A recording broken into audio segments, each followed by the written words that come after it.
Olá, povo católico. Essa apresentação de hoje vai ser aí um pouco polêmica, vai ser controversa, mas não temos como deixar de abordar esse tipo de assunto, já que é muito presente hoje na igreja, né? O fato de que depois do Concílio Vaticano II, onde a maior percepção que qualquer pessoa pode ver que aconteceu na igreja após esse concílio foi a apostasia do clero e, consequentemente, a apostasia dos fiéis e das nações. Depois do Vaticano II, parece que o mundo católico perdeu a fé de forma generalizada. E vamos falar aqui das aparições de Medjugorje, dentro do contexto de que as aparições de Nossa Senhora sempre foi algo extraordinário, algo raro, coisa que acontece assim de uma vez ou outra na história. Parece que depois do Concílio Vaticano II, as mensagens agora viram algo banal. Aparece em qualquer lugar, a qualquer hora, a qualquer pessoa. É como se nem sei explicar como, né?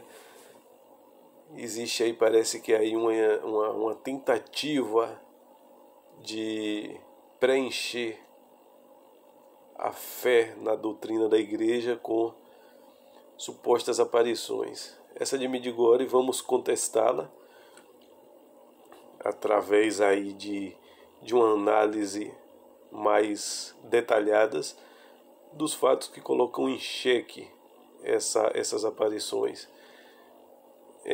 Foi retirada aqui do site espanhol Adelante la Fé, um site de língua espanhola, e nós achamos por bem abordar esse assunto aqui.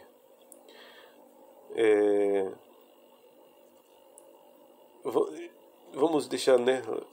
Gostaria de esclarecer que não se trata de ser contra aparições genuínas e que aceito todas aquelas que foram aprovadas pela Igreja.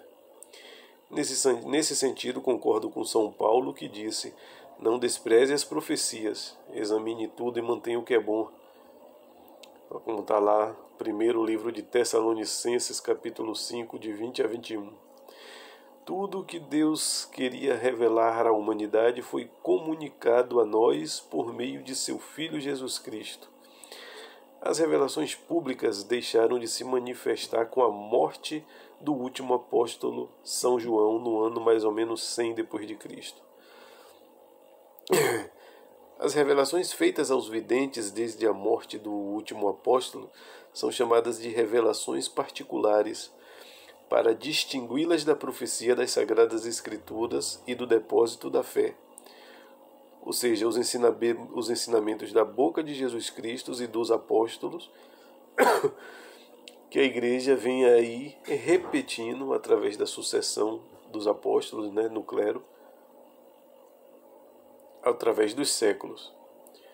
Revelações particulares autênticas não podem contradizer as Sagradas Escrituras ou a tradição e sucessão apostólica e podem ser tornadas públicas. Em todas as épocas houve pessoas possuídas pelo espírito de profecia, não com o objetivo de anunciar novas doutrinas, mas de dirigir as ações humanas, conforme São Tomás de Aquino explica. Bom, os antecedentes das aparições de Medjugorje. Um grupo de franciscanos que afirmavam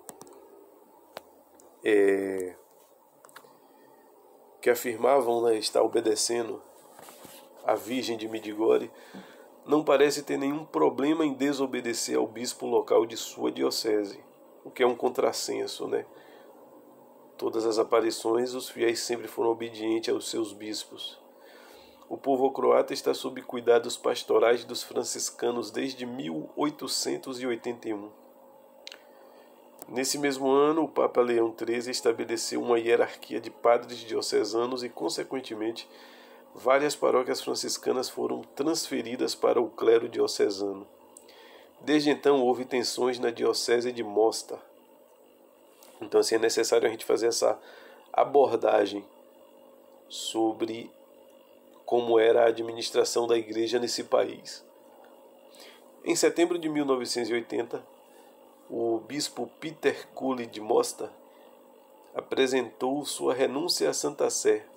Seu coadjutor, Pavel Zanetti, assumiu seu lugar como líder espiritual da diocese. Naquela época, a nova paróquia da catedral era formada pelas disposições da Santa Sé, de acordo com os franciscanos. No entanto, os frades de Mostas não aceitariam a divisão de sua paróquia. 2 frades, Ivan Prusina e Vica Vego, se recusaram a sair. Havia sinais de raiva por parte de muitos fiéis que eram apegados aos franciscanos e se recusavam a aceitar os padres diocesanos. Ou seja, criou-se essas mudanças, né? Criou-se aí um clima de tensão por uma questão de apego aos padres. Normalmente isso acontece, né?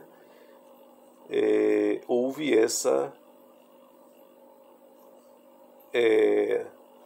esse princípio aí, né, de mal-estar entre as relações entre os fiéis e as novas diretrizes.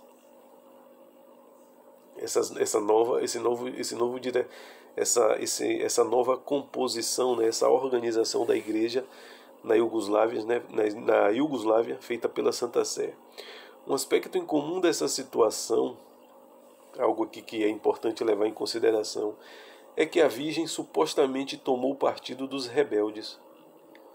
Como Vica, a visionária, escreveu em seu diário, em 19 de dezembro de 1981, a Virgem supostamente disse ao frade para permanecer em Mostar e não sair de lá. Em 3 de janeiro de 1982, Vica escreveu novamente em seu diário, parafraseando a Virgem Maria, que elas dizem ser a Virgem. O bispo não contribui com a ordem e, portanto, é culpado. Ele nem sempre será bispo. Manifestarei minha justiça no reino. É impensável, né, que a Mãe de Deus apoie os dissidentes e os encoraje a se revoltarem contra as autoridades legítimas da igreja, né? E são as autoridades legítimas da igreja. Como resultado de sua obstinação, eles sofreram a suspensão de seu ministério sacerdotal, foram dispensados de seus votos e expulsos da ordem franciscana. Essa última medida foi executada em 29 de janeiro de 1982, após pelo menos 8 repreensões da Cúria Geral dos Frades Menores em Roma. Ou seja, eles foram expulsos, né, mas houve apelos, houve repreensões, né, umas 8 repreensões, como narra aqui, né, da Cúria, pedindo para eles abandonarem, né, esse estado de rebeldia, o que não aconteceu. Então, só depois de 8 admoestações, eles foram expulsos. Um dos padres franciscanos que desempenhou um papel muito importante em Medjugorje foi o padre Tomislav Vlasic. Em maio de 1981, ele participou de uma reunião de líderes da renovação carismática em Roma. Dizem que quando ele estava em Roma, ele recebeu 2 profecias de 2 líderes carismáticos. A irmã Briege McKenna disse que ele teve uma visão, que ela teve uma visão dele sentado no meio de uma multidão e uma corrente de água viva escorreu de seu assento. A outra mensagem era de Deus e foi comunicada pelo padre Emiliano Tardif, que disse: "Não tema, enviarei você para minha mãe." Pouco tempo depois, em 24 de junho, houve relatos de que a Mãe de Deus apareceu em Medjugorje. Cerca de uma semana depois, o padre Tomislav Vlasic esteve presente em uma aparição e mencionou ao pároco que as aparições se moveriam da colina rochosa para a igreja. Em 18 de agosto de 1981, o padre Vlasic foi nomeado para a paróquia e não deixou Medjugorje. Como começaram essas aparições? A primeira suposta aparição foi em 24 de junho de 1981. A aparição da Virgem foi silenciosa e vista por Ivanka Ivankovitch e Mirjana Dragicevich. Ivanka conta que ela e Mirjana foram passear e, quando retornaram à vila, viram na colina a silhueta brilhante da Virgem. Ivanka então chamou Mirjana para olhar para a visão, mas Mirjana não acreditou nela e não olhou. As duas meninas foram embora e contaram aos amigos o que aconteceu. Eles deixaram uma mensagem para Vika Ivankovitch, pedindo que eles se reunissem na casa de Jakov Kolo.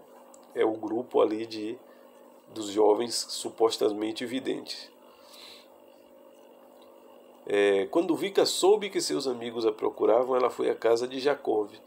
No caminho encontrou Ivan Ivankovitch, Ivan Dragicevich e Milka Pavlovich, que a acompanharam. Esses nomes assim, né, são os nomes lá da Iugoslávia. Perdão aí por qualquer pronúncia falsa. Enquanto os 6 amigos estavam caminhando para o local da aparição, Ivanka gritou que estava vendo a Virgem e a descreveu vestida com uma túnica longa, cabelos pretos, coroa na cabeça e segurando o menino Jesus. Quando voltaram para casa, contaram aos outros o que haviam visto.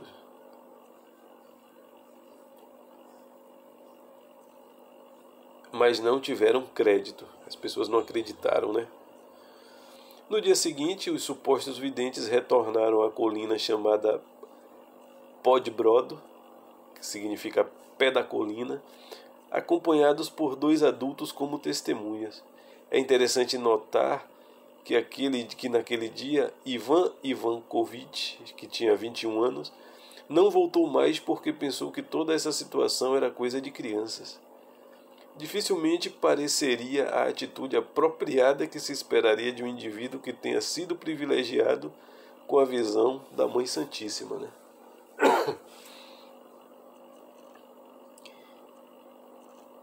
O Ivan Ivankovitch, que não voltou mais. Como ele era tão indiferente esse Ivan, ainda falando do Ivan Ivankovitch, como ele era tão indiferente em descartar as aparições quando crianças. Isso significa que a Virgem estava errada ao permitir que a visse. O outro vidente que não voltou foi Milka Pavlovich, que teve que permanecer em casa. A mãe de Milka enviou Mariha, que é a mais velha.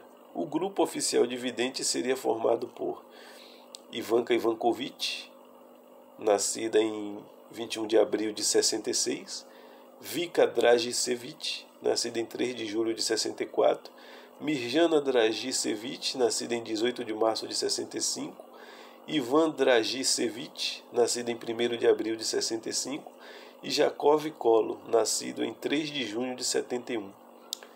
Quando se aproximaram da colina, vislumbraram a visão à distância. Cheio de alegria, foram à cúspide onde a Virgem os esperava. Quando chegaram ao ponto, sentiram o desejo de se ajoelhar e orar. Foi nesse dia que Vika pediu um sinal para a Virgem. Vamos abordar agora os acontecimentos não ortodoxos, né? Aqueles acontecimentos não ortodoxos no sentido de que não está de acordo com os ensinamentos da Igreja. A seguir é apresentada uma lista de algumas das estranhas ocorrências de Medjugorje que contribuem para a descrença de suas mensagens. Em 29 de junho de 1981, os videntes perguntaram à Virgem sobre a duração de suas aparições e a resposta foi: elas durarão o tempo que vocês quiserem. Você está cansado de me ver? Esta é uma declaração duvidosa atribuída à Virgem Maria. Ao longo da história das aparições autênticas, nunca se soube que a Mãe de Deus baseou suas aparições nos desejos e caprichos dos videntes. Aparências genuínas, verdadeiras, né? As aparências verdadeiras não estão sob o controle dos homens. É o céu que decide a duração e o tempo das aparições. Em 30 de junho de de 1981, a Virgem disse que poderia aparecer por mais 3 dias, até 3 de julho de 1981. Como todos sabemos, houve mais de 1.000 supostas aparições desde que essa declaração foi feita. Isso significa que a Mãe de Deus mente, está errada ou indecisa. A Mãe de Deus, ela mente, está errada ou indecisa? Em outras aparições aprovadas pela Igreja, a última visão de cada aparição foi comunicada aos videntes com antecedência e foi definitiva. Em 2 de agosto de 1981, houve uma reunião de pessoas cantando em um campo. Enquanto eles estavam orando, a Virgem apareceu. Ela teria dito às crianças que quem quisesse tocá-la poderia fazê-lo. As pessoas então se prepararam para fazê-lo e os videntes explicaram tudo o que as pessoas tocavam: mãos, véu, túnica, cabeça, já que não era visível ou palpável para os outros. Isso pareceria repulsivo, né? E um ato indecente ou impuro atribuído à Santíssima Mãe. Eles disseram que essa sessão de toque durou 10 a 15 minutos. Ora, ela não é visível, né? Mas as pessoas podem tocar, né? Que coisas estranhas. Muito estranho isso. Depois que a Virgem partiu, Maria declarou: quando a Virgem partiu, ela estava toda enegrecida. O vidente explicou que isso se devia ao fato de que os pecadores a tocaram. Em seguida, as pessoas foram instadas a fazer uso do sacramento da penitência o mais rápido possível. Conceber a noção de que a Imaculada Virgem Maria permite ser manchadas pelos pecadores é absurdo. Apesar dessas narrativas absurdas registradas nos livros pelos defensores de Medjugorje, seus seguidores permanecem firmes. E outra coisa, né? Nossa Senhora se contaminou, ficou enegrecida com o pecado do toque dos pecadores, né? Ora, mas segundo as videntes, foi a própria Nossa Senhora que disse, né, que poderia tocar pelo tempo de 10 ou 15 minutos. Não faz sentido nenhum, né? É tocada, depois sai enegrecida por causa do toque da mancha por causa do toque dos pecadores, né? Coisa mais insensata e absurda.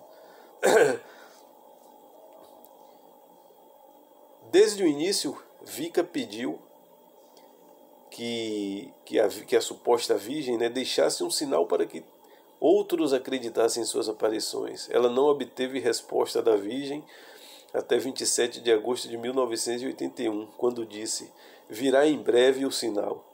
Novamente, em 29 de agosto de 81, ela disse: tenha um pouco de paciência. Em 31 de agosto de 1981, por enquanto tenha um pouco de paciência. A Virgem prometeu então um grande sinal que ocorreria em 8 de dezembro de 1981, depois do Natal, e depois em 1º de janeiro de 82. Não é preciso dizer que o grande sinal nunca se manifestou, o que levou os supostos videntes a negarem o pedido. O que segue é o que aconteceu na 22ª aparição, conforme registrada por Wicca em seu diário de 4 de setembro de 81. Hoje esperamos a Virgem, onde Maria, Ivanka e Jacob estavam comigo. Começamos a orar às 18h20. A Virgem apareceu imediatamente. Pedimos a ela pelos frades e irmãs franciscanos de nossa paróquia. Perguntamos a ela sobre o homem que viu Jesus na rua enquanto dirigia seu carro. Ele encontrou um homem coberto de sangue. Esse homem era Jesus. Lhe deu um lenço ensanguentado, dizendo para jogá-lo no rio. Enquanto se preparava para isso, ele encontrou uma dama. Era a Senhora Virgem Maria. Ela pediu ao motorista um lenço ensanguentado. O homem ofereceu a ela outro lenço de sua propriedade, mas a Virgem pediu o manchado de sangue. Se ele não tivesse me dado, teria sido o juízo final para todos. A Virgem disse que isso era a verdade. Essa suposta aparição, me desculpem, né? É uma coisa tão absurda que o único comentário que podemos fazer é como o juízo final pode ser sujeito a um lenço manchado de sangue. Quer dizer, depende de um lenço de sangue, manchado de sangue, para o juízo final acontecer. Chega a ser patético. O Comitê de Investigação. Em 11 de janeiro de 1982, o bispo Zanetti estabeleceu uma comissão de 4 membros para investigar os eventos relacionados a Medjugorje. Em 10 de maio de 1982, ele enviou 2 membros da comissão para solicitar aos jovens que escrevessem em duplicidade a promessa feita pela suposta Virgem e a data em que ela ocorreria. Deve ser colocada em um envelope selado com o selo diocesano e deve ser aberto após o cumprimento da promessa. Uma cópia deveria permanecer na diocese de Mostar, ou é Mostar, desculpem aí a pronúncia, né, que é o nome da antiga Iugoslávia, né, uma pronúncia, e outra para os videntes, os supostos videntes. Um dos membros da comissão, Frei Ivana Duganzic, alertou o Frei Vlasic sobre a visita iminente. Ao saber disso, o Frei Vlasic conseguiu alertar os videntes e instruiu-os a fazer a Virgem dizer que os proibia de escrever suas mensagens. Ivan Dragicevic, que na época estava no seminário, não foi avisado pelo padre Vlasic. Quando um membro da comissão foi ao seminário e pediu a Ivan a narração escrita do sinal, ele o cumpriu sem demora. Foram feitas 2 cópias, colocadas em envelopes selados com o selo do seminário. Um envelope ficou no seminário e o outro na residência do bispo. Em 31 de agosto de 1982, o bispo chamou os videntes em Mostar.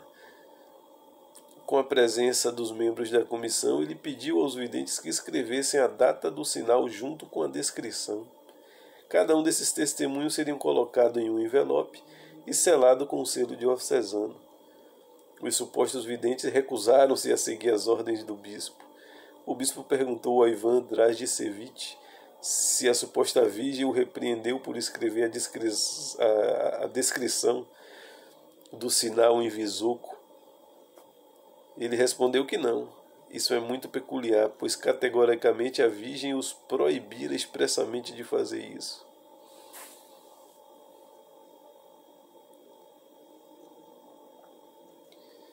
O Diário de Vika, uma das videntes também, né? Na segunda metade de janeiro de 1983, o padre Radogost Grafenauer, que é descrito como um especialista no discernimento de espírito, foi para Mostar. Ele ouviu cerca de 20 fitas sobre Medjugorje e concluiu que Nossa Senhora não havia aparecido lá e decidiu não ir com os videntes. Já dispensou logo. No entanto, o bispo insistiu e foi embora. Ele passou 2 dias entrevistando os videntes e examinando a situação. Novamente ele estava convencido de que Nossa Senhora não estava aparecendo lá e decidiu voltar para casa. Antes de partir, ele se encontrou e conversou com o padre Tomislav Vlasic, que lhe deu uma cópia das crônicas das aparições que ele havia escrito, juntamente com o diário de Vika Ivankovic, sobre as aparições. Como resultado disso, o padre Grafenauer se tornou um crente defensor das aparições. Quer dizer, o examinador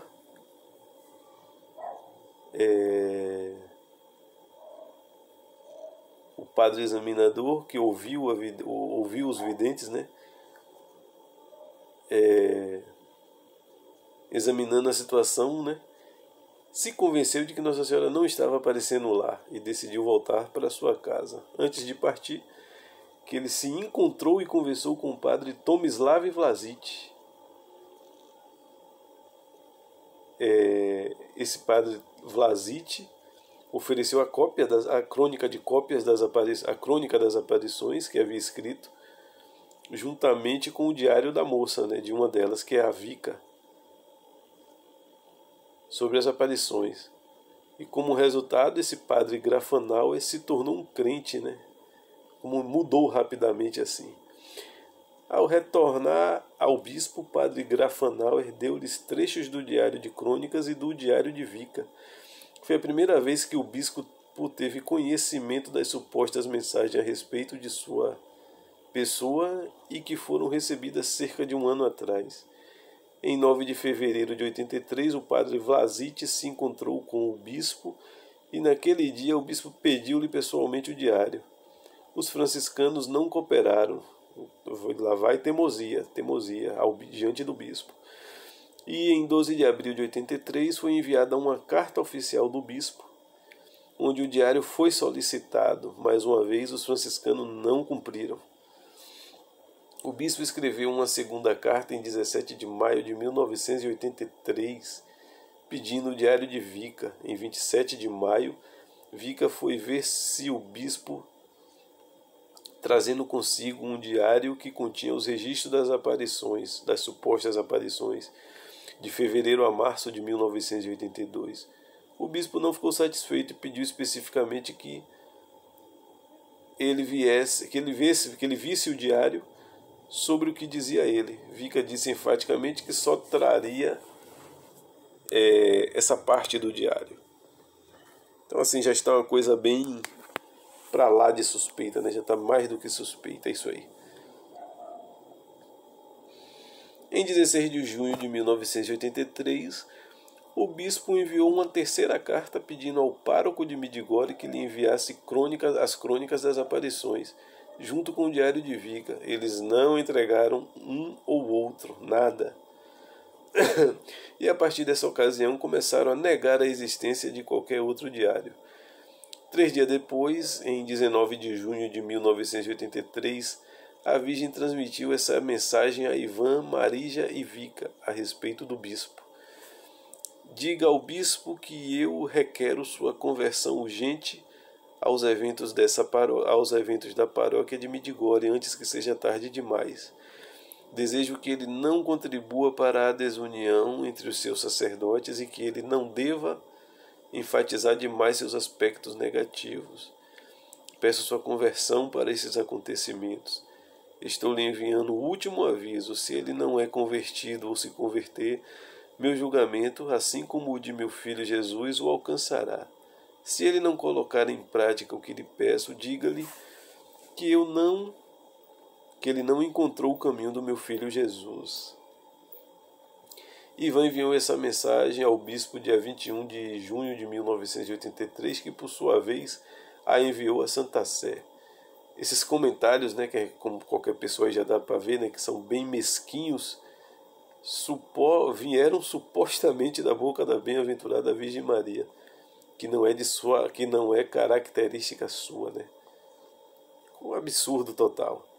O bispo Zanetti foi a Medjugorje em 3 de outubro de 1983, na esperança de se encontrar com o padre Vlasic, mas acabou que ele estava em Roma. O bispo se encontrou com o pároco, padre Tomislav Pervan, e pediu as crônicas e o diário de Vica. Padre Pervan respondeu que recebeu instruções do padre Vlasic para não dar ao bispo as crônicas. A gente já vê aí que já tem aí mesmo, tá todo mundo claramente escondendo, né, o jogo. Uma vez que adotaram uma atitude hostil em relação a Medjugorje e poderia publicar trechos fora do contexto. Começa aí, né, a gente vê uma série de desculpas para não apresentar mais os materiais, os manuscritos, né, com as supostas aparições.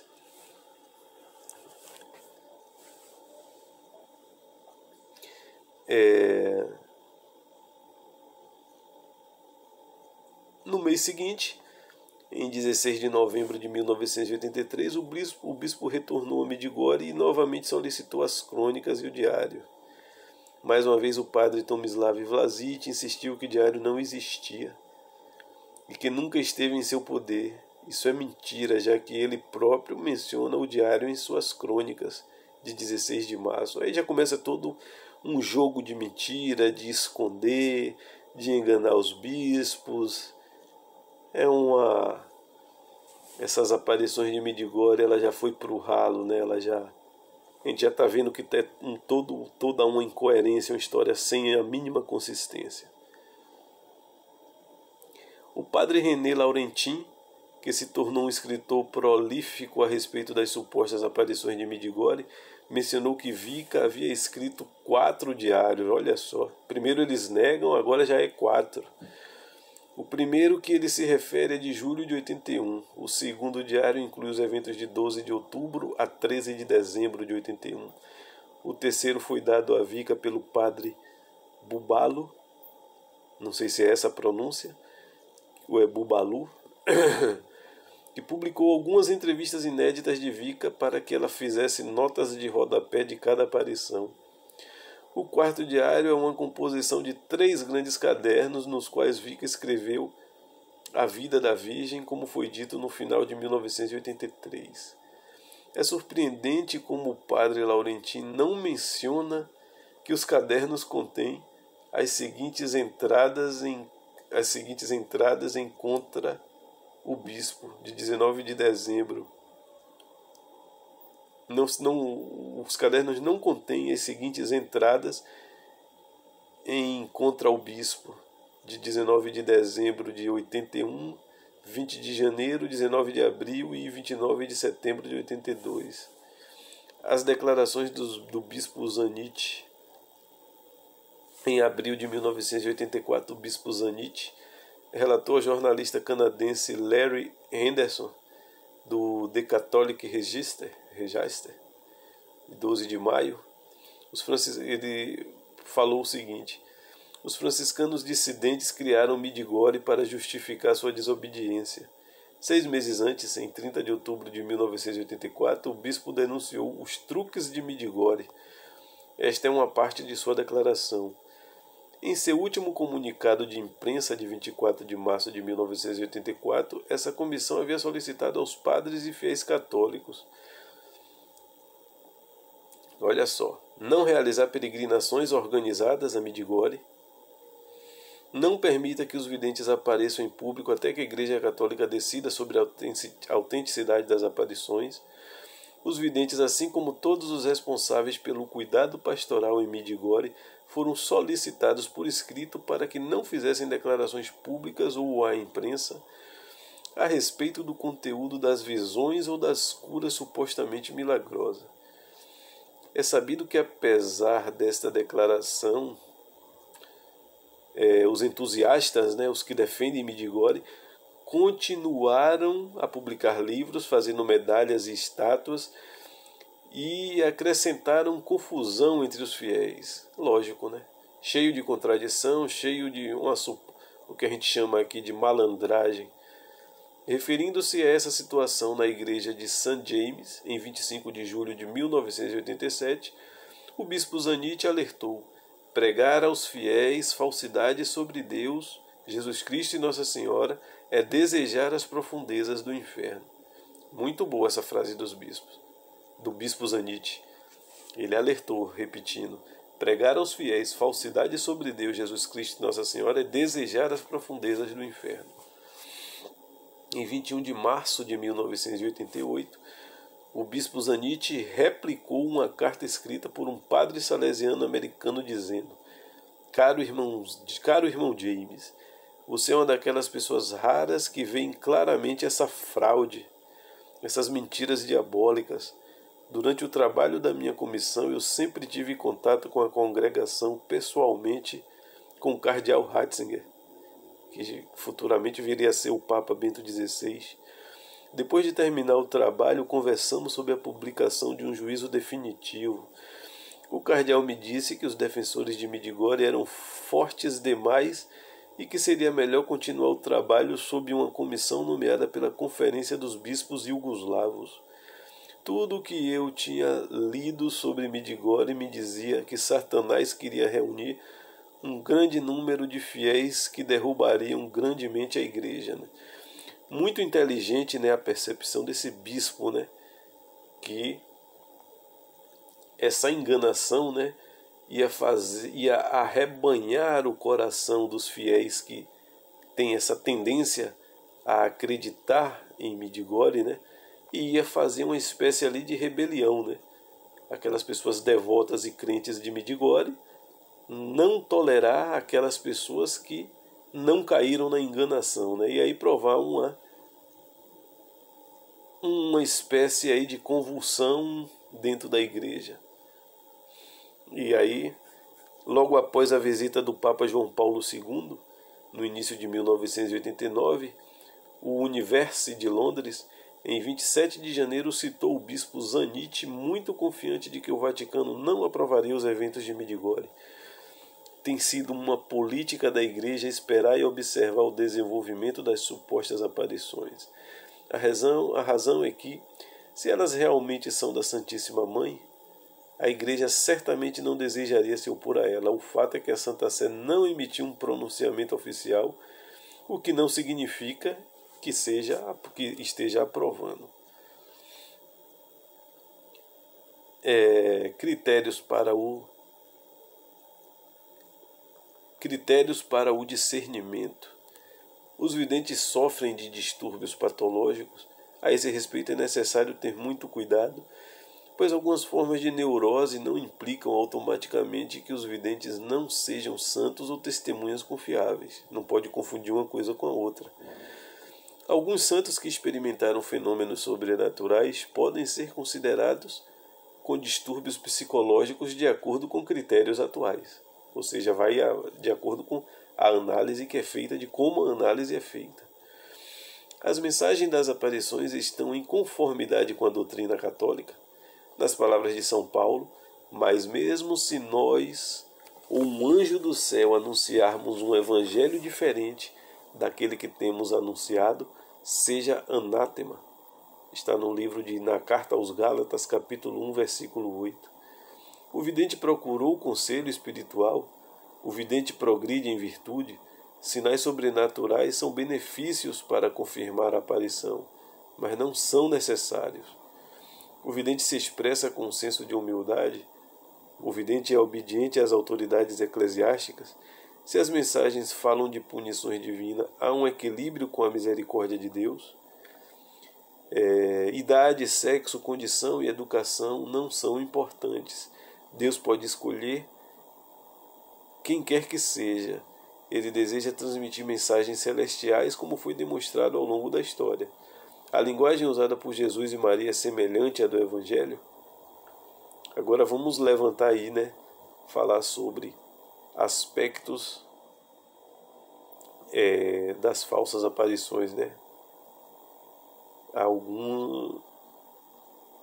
algo que a gente identifique como falso. Por exemplo, um vidente genuíno não é quem prediz desastres econômicos ou naturais. Um vidente genuíno não está envolvido em astrologia, ocultismo, espiritismo, uma forma de pentecostalismo, etc. A Santa Sé condenou o espiritismo como um engodo herético em 25 de junho de 1840, em 28 de julho de 1847 e novamente em 30 de julho de 1856.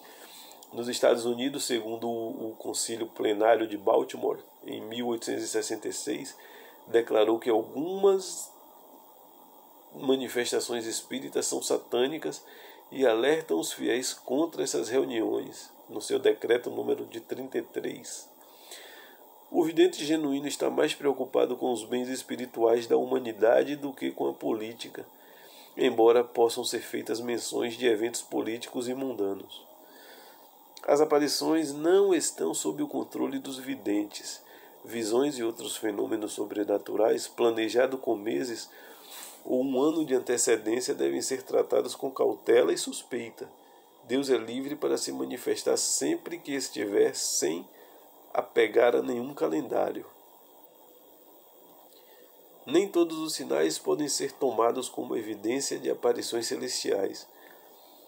Diz as Escrituras, pois surgirão falsos cristos e falsos profetas, que farão grandes sinais e prodígios capazes de enganar, se possível, os eleitos. Evangelho de São Mateus, capítulo 24, versículo 24. O Espírito diz claramente que nos últimos tempos alguns apostatarão da fé. que se rende a espíritos enganadores e doutrinas diabólicas.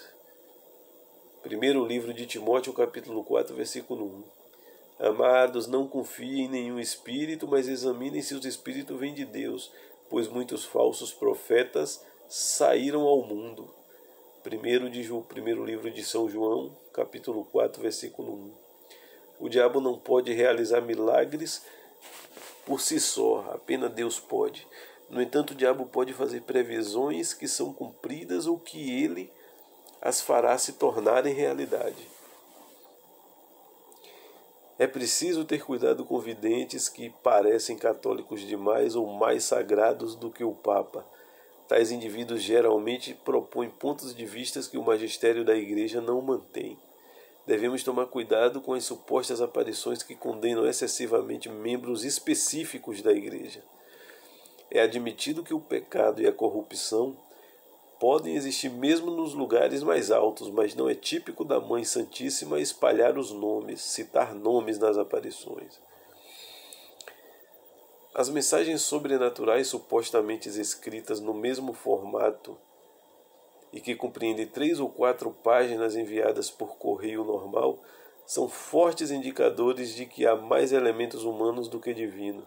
Jesus e Maria são livres para dizer o que querem, mas querem e não são obrigados a circunscrever essas 3 ou 4 páginas. Também é preciso ter cuidado com os videntes falsos que tentam desacreditar visões e videntes verdadeiras, de forma implícita ou explícita. Na última aparição, a Santa Bernadette de Lourdes, lá na França, Nossa Senhora disse: "Não volte mais aqui. Não volte mais aqui, não voltarei." Bernadette obedeceu e não voltou. Depois disso, muitas pessoas começaram a afirmar que tinham visto Maria. Isso era uma indicação clara de que o diabo estava trabalhando para semear confusão. Finalmente, deve-se sensibilizar-se para procurar nas páginas, nas mensagens, o que não dizem, mas apenas no que dizem. Por exemplo, se os ensinamentos tradicionais da Igreja são ignorados, temos que julgar essas aparições baseadas no que a Igreja ensina. Os frutos de Midigore. Se um vidente está realmente recebendo mensagens celestiais, pode-se esperar que esse indivíduo seja honesto e sincero. Essas virtudes estão claramente ausentes em Midigore. Já narramos aqui, as trapaças que eles faziam ali com os próprios bispos. Eles negaram que alguma vez anunciaram o fim das aparições. Eles negaram ter feito previsões sobre datas precisas nas quais um grande sinal foi prometido. Eles também mentiram sobre receber mensagens acusando o bispo de maltratar franciscanos dissidentes. Essas são as características que pode esperar de videntes que afirmam ser os destinatários das mensagens sobrenaturais. Os defensores de Midigore alegam contradizer essas alegações, citando numerosas conversões que teriam acontecido graças a Midigore. Realmente, muita gente fala dessas conversões depois de ir a Midigore, mas as conversões não são um sinal definitivo que confirma a autenticidade das aparições. Existem outras razões plausíveis que podem explicar as conversões verdadeiras. Primeiro, sabe-se que o povo croata tem uma devoção católica muito antes das aparições começarem. Práticas tradicionais como a Via Crucis, a adoração do Santíssimo Sacramento, o rosário, as devoções ao primeiro sábado, a confissão e outros exercícios piedosos sempre fizeram parte da vida dos católicos croatas. Essas demonstrações de fé inspiram outros. Uma segunda razão é que Deus pode melhorar mesmo com o que é ruim em princípio. O Papa Urbano VIII, que reinou de 1623 a 1644, afirmou o seguinte sobre as aparições: "Se você acredita, é verdade." Isso não significa que podemos ir a qualquer lugar em que se afirme que existem aparições para obter bênçãos divinas. Nosso Senhor nos adverte contra isso. Isso significa que as pessoas que assistem às supostas aparições o fazem com más intenções? Claro que não. A maioria das pessoas que recorre a Medjugorje está ansiosa por honrar Nossa Senhora, tem fome de devoção mariana e não teve alimento espiritual em suas paróquias. Muito comum hoje em dia. Deus, em seu infinito amor, pode abençoar uma pessoa especialmente, mesmo em meio a uma aparência falsa, a uma aparição falsa, já que a fé se manifesta individualmente. Em outras palavras, é concedido que ninguém ali esteja pensando em honrar uma aparição diabólica. Nunca será suficiente enfatizar a importância de ter uma fé informada e não seguir cegamente alguém que alega receber mensagens do céu. A regra mais segura a seguir com relação a qualquer ocorrência alegada é aguardar o pronunciamento oficial da Igreja. Muitos podem se opor a isso dizendo que apenas evitariam ir ou acreditar em aparições se ouvisse o Papa condená-la diretamente. O Santo Padre é um homem muito ocupado e não tem tempo para viajar para todas as partes do mundo onde se afirma que há aparições. Somente no Mostra houve mais de 40 videntes, de acordo com o documento Christus Dominus do Concílio Vaticano II. Os bispos, por sua vez, o que diz o documento Christus Dominus do Concílio Vaticano II, né? Os bispos, por sua vez, colocados pelo Espírito Santo, ocupam o lugar dos apóstolos como pastores de almas e, juntamente com o Sumo Pontífice e sob sua autoridade, são enviados para atualizar perenemente a obra de Cristo, o eterno pastor. Então, portanto, o bispo local deve ser obedecido. Indivíduos que simpatizam com aparições devem estar cientes de que os videntes aderem ao magistério da Igreja. A Igreja tem 2000 anos de sabedoria e tem experiência de identificar charlatões. Por isso é aconselhável deixá-los lidar com esses assuntos. Somente uma organização sobrenatural pode julgar uma aparência sobrenatural. Alguém poderia insistir que práticas católicas como rezar o rosário e confessar-se em Medjugorje é um sinal de que não há ação demoníaca, mas não é. Lembre-se de que o diabo pode disfarçar-se diante como anjo de luz. 2 Coríntios 11:14. Se o diabo assume a forma de Jesus ou Maria, é natural incentivar algumas práticas divinas como parte de seu engano. É difícil para o diabo personificar a Virgem sem mencionar o rosário. O diabo também pode dizer a verdade, mas quando o faz é para enganar misturando-o com mentira. Se o diabo dissesse mentiras, todos poderiam identificar o engano sem esforço, porque ele é mentiroso e pai da mentira. João capítulo 8, versículo 44. Vamos falar aqui um pouco das promessas quebradas e supostas curas. Em 1981, uma criança da cidade de Grude sofria de leucemia e foi prometida uma cura incondicional e certa.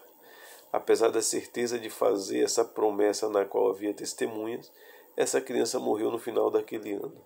Uma jovem mulher com câncer foi informada pelos médicos que eles deveriam fazer uma mastectomia. Ela fez uma peregrinação a pé para Medjugorje e os videntes disseram-lhe que a Virgem havia dito que a operação não seria necessária. E o que aconteceu? A jovem morreu em 24 de dezembro de 83. Segundo Vika, uma das videntes, existem aproximadamente 300 curas relacionadas a Medjugorje.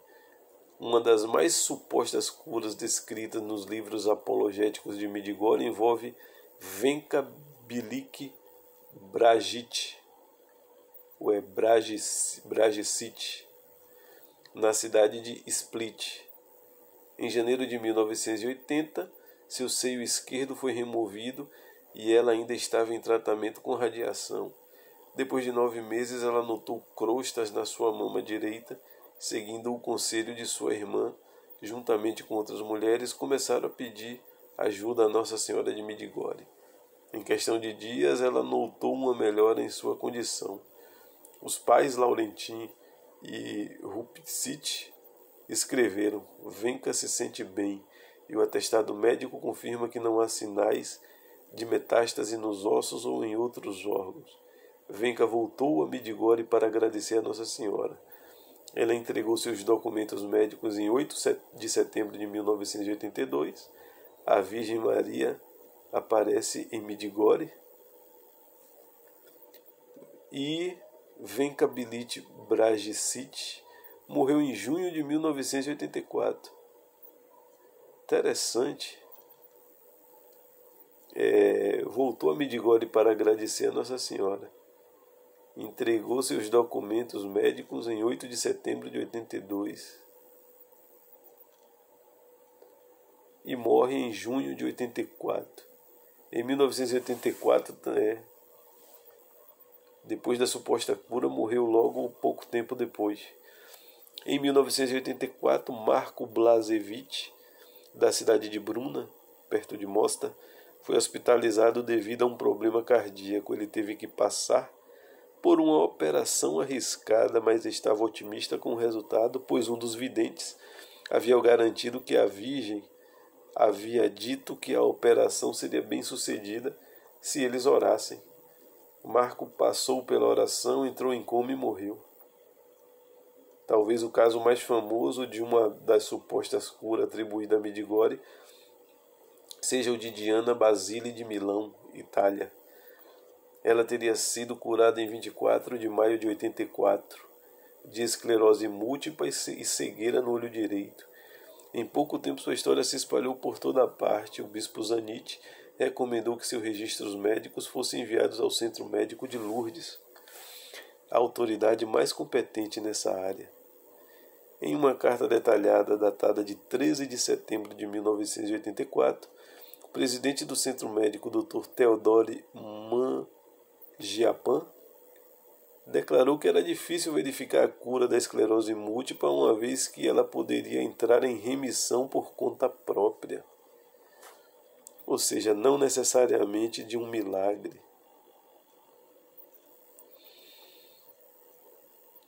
Então assim fica uma coisa assim cheia de mentira, cheio de enganação mesmo. Um exame surpresa. Em 14 de janeiro de 1985, quando a hora da aparição se aproximava, um número seleto de visitantes entrou na sala de aparições. No grupo estava um fotógrafo alemão, padre Slavko Barberit, padre Pervan, Louis Bélanger, repórter canadense, e um francês chamado Jean-Louis. Padre Pervan e Louis Bélanger tinham câmeras de filme para gravar os êxtases, os videntes entrando em estado de êxtase. Quando os videntes entraram e se ajoelharam para orar, caíram em êxtase. Em um instante, Jean-Louis formou a letra V com os dedos indicador e médio e rapidamente os dirigiu aos olhos de Vika, que balançou a cabeça para trás, evitando um acidente. Embora não seja um teste científico, é uma evidência de que os videntes estavam cientes de seu ambiente físico, ao contrário do que Laurentin e Rupcit alegavam. A percepção dos jovens em relação ao mundo exterior é bastante reduzida, de modo que evitar interferências em sua contemplação da aparência. Ou seja, se estavam em êxtase, o rapaz veio fazer um teste, o francês foi fazer o teste. Pegou os 2 dedos e foi em direção aos olhos do suposto vidente. E ele percebeu e puxou a cabeça para trás, para o dedo do francês não tocar nos seus olhos, Então mostra que um falso êxtase ainda, Não estava... Ele tinha total percepção do que estava acontecendo ao redor dele.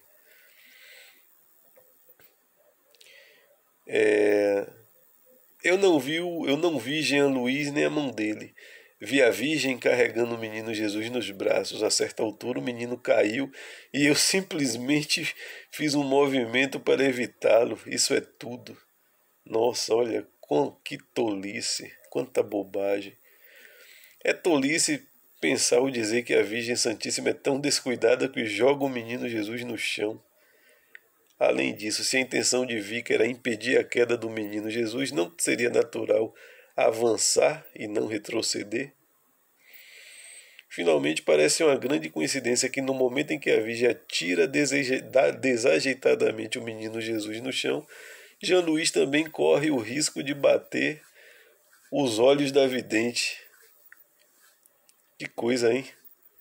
Laurentin está muito desconfortável por causa desse incidente e dedica uma página inteira para justificá-lo em seu suplemento número 3. Como resultado desse revés, desde 27 de janeiro de 85, ninguém foi autorizado a entrar na sala de aparições. A grande mentira de Ivan. Em 7 de março de 1985, o bispo Zanit enviou 2 membros da comissão com um envelope selado para visitar Ivan. Tendo negado anteriormente que ele havia feito um manuscrito em papel, Ivan agora foi forçado a consentir em abrir o envelope. A comissão abriu o envelope e encontrou as seguintes declarações manuscritas. A Virgem Maria disse que deixaria um sinal. Haveria um enorme santuário em Midigore em homenagem às minhas aparições e essa imagem seria o meu santuário. O sinal seria visível no mês seguinte. Assinado Ivan Dragicevich.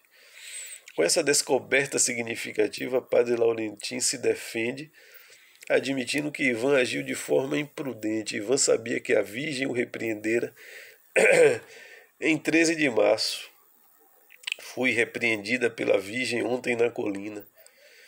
É surpreendente que durante esse período de 8 de maio de 1982 e 13 de março de 1985, e tendo manifestado cerca de 200 aparições, a Virgem nunca tinha se referido a esse assunto com Ivan. E mais um jogo de contradição, de mentira. O bispo Zanit disse: Ivan confessou-me este erro em 11 de abril de 85 e me disse que merecia ser punido. É muito fácil a sugestão humana e o espírito do mal se infiltrar nas mensagens. Mais uma vez, né? Quando a gente analisa as coisas de Midigore, dá para ver que é uma grande farsa, uma grande fraude. Mas as pessoas ainda preferem acreditar. Midigore, na verdade, é uma antítese de Fátima. Em Midigore, a Virgem não se apresentou como a medianeira de toda a graça. Em vez disso, ela se apresenta como alguém que ora conosco. Também está implícito nas mensagens dela que ela não quer que peçamos sua intercessão. Vou orar com você, é o que ela diz. Vou ajudá-la com o que estiver em meu poder. Não sou Deus, preciso de suas orações e sacrifícios para me ajudar. A Virgem de Midigore é muito incompetente e fraca. A Igreja Católica sempre ensinou e acreditou que Maria é uma poderosa intercessora diante do trono de Deus a nosso favor. Em cada Ave Marias que oramos, dizemos: rogai por nós, pecadores. Em Midigore ouvimos a Virgem dizer que a Virgem diz: paz, paz, paz, reconcilie-se. Isso está em 26 de junho de 1981. Não está claro como esta paz virá. É estranho que a Virgem de Midigore não mencione as aparições de Fátima, como se ela nunca tivesse aparecido lá. Quando a Santíssima Virgem Maria apareceu aos 3 filhos em Fátima em 13 de junho de 1917, disse: Deus quer estabelecer devoção ao meu imaculado coração. Se o que eu pedi for atendido, muitas almas serão salvas e haverá paz. Eu irei pedir a consagração da Rússia ao meu imaculado coração e a comunhão reparadora dos primeiros sábados. Se eles atenderem aos meus pedidos, a Rússia se converterá e haverá paz. Caso contrário, espalhará seus erros por todo o mundo, causando guerras e perseguições à Igreja. Os bons serão martirizados, o Santo Padre sofrerá grandemente, várias nações serão aniquiladas.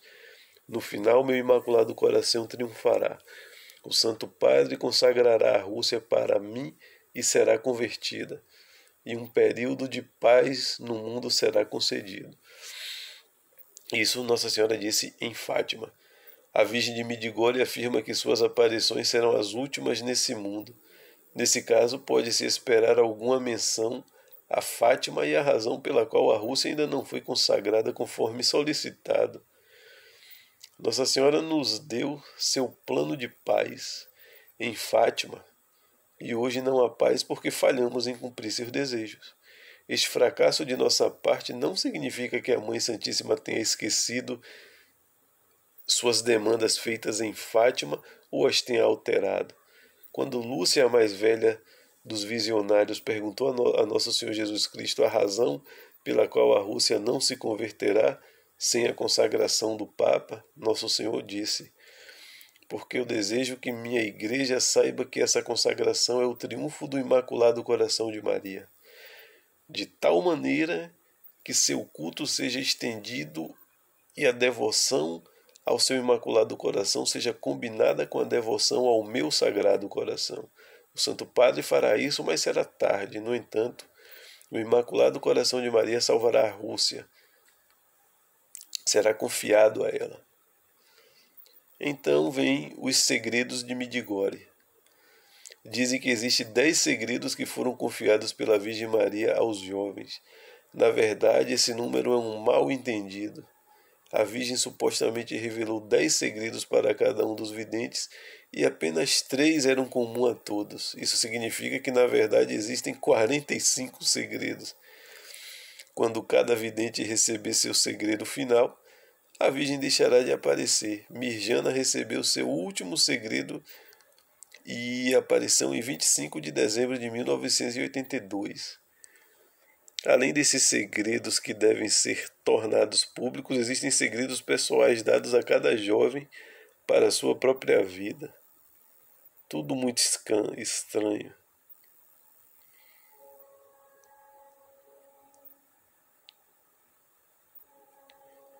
Quando a gente lembra em Fátima, Nossa Senhora revelou um segredo às crianças, que consiste em 3 partes, uma das quais ainda não foi revelada.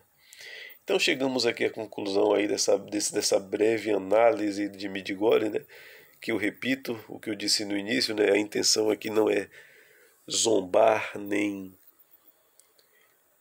assim pousar de mais inteligente, não é a questão aqui de atacar quem acredita em Medjugorje, mas é mostrar, desmascarar todo um roteiro de falsidade que não nos é apresentado e que as pessoas que não entendem, que não são mais formadas pela igreja, pelo clero da igreja, pelos sucessores dos apóstolos, que não ensinam, não catequizam, não condenam mais nada, não ensinam mais as verdades de fé, e as pessoas acabam sendo facilmente iludidas por esse tipo de, entre aspas, aparições. A intenção não é atacar as pessoas que acreditam, mas faz parte, mostrar todo esse falso roteiro e que as pessoas acreditam de forma inocente até. Mas já teve todo um roteiro, já houve relatos, já mostramos aqui as posições dos bispos, da Santa Sé em relação a Medjugorje, mas continua esse clima de euforia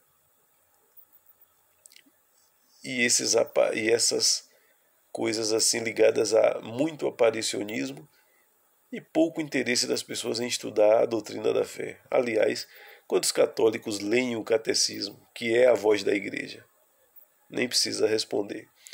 Então aqui vamos chegar aqui a uma conclusão.